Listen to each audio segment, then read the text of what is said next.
ሰላም ጋይስ እንዴት ናችሁ? ሰላም ናችሁ ሆይ?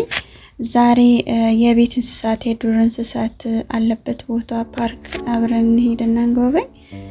እንግዲህ እዚህ የምታያቸው ዝንጀሮዎች ናቸው። በጣም ደስ ይላሉ፣ ይጫወታሉ፣ ይቀማመላሉ ምናምን። እኔ በህይወቴ በአካል አይቻቸው መለቀን ለመጀመሪያ ጊዜ ነው ያየኋቸው ያለሁት። እነዚህ ዝንጀሮ ናቸው፣ ሴትም ወንድም አለው።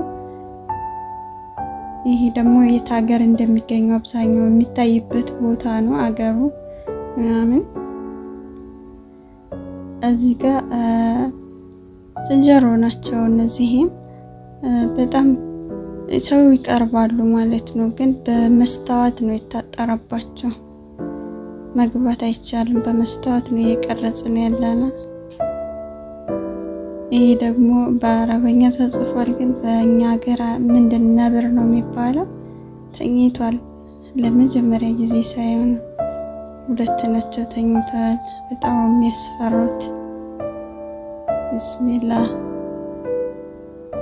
ይህም ሌላ እንስሳ ነብር አይደለም፣ ግን ሌላ እንስሳ ነው። የተለየ ከለር የተለየ መልክ ነው ያለው። በጣም የሚያስፈሩት። እዚህ ጋር ጃርት ነው ያያችሁት። ጃርት እቺ ድመት ናት። ቀይ ቀበሮቹን አላወቋትም። እዚህ ጋር ደግሞ እቺ ናት ቀይ ቀበሮ የምትመስለው። እቺ ናት ግን በጣም ትንሽ ናት። እዚህ ጋር ጃርት ነው።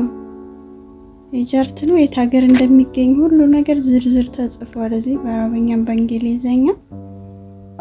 ይቺም ወፍ አላቃትም እንግዲህ። እዚህ ጋር ደግሞ የዱር እንስሳቶች ናቸው የሚገኙት። በጣም ረጃጅም ናቸው። ስማቸውን ግን አላወቅኩትም። ውጭ ላይ ነው ያሉት። እንደዚህ የዱር እንስሳት ባህር ላይ ውሃ ላይ ምናምን የሚኖሩ ናቸው። በጣም ብዙ አይነት እንስሳ አለ። እኔ ስማቸውን ማላቃቸው፣ እኔ በህይወቴ አይቻቸው ማላቀው። ኢትዮጵያ ውስጥ እንደውም እንደዚህ አይነት እንስሳ ብዛት አለ ይመስለኛል። ሰሜን ተራራ ምናምን አካባቢ ብቻ ያው ህብረተሰብ ላይ ተምረናል፣ ግን አላውቅም እስካሁን በደንብ ስለ ህብረተሰብ። እነዚህ ደግሞ ወፎች ናቸው። የዱር እንስሳት ነው አይደል? ወፍ ልክ እንደሚኖሪያቸው አድርገው ነው የሰሩላቸው። ዛፍ አለ ምናምን በቃ እንደሚፈልጉ